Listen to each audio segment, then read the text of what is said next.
bawat salita, siya'y huwaran tulad ng Diyos Ama. Siya'y maasahan.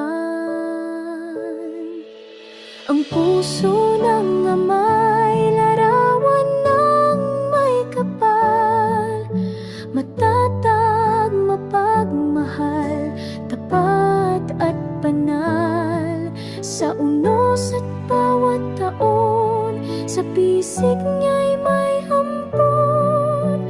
Ang puso ng Ama'y biyaya ng may kapal.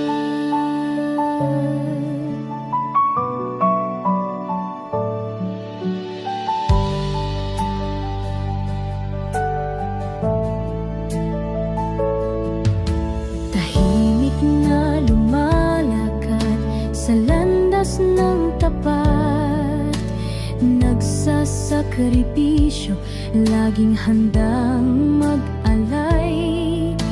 Pinapalakas kami sa oras ng hina at sa tagumpay.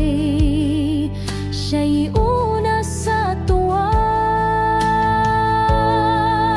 Ang puso ng Ama'y larawan ng may kapal, matatag, mapagmahal, tapat at banal.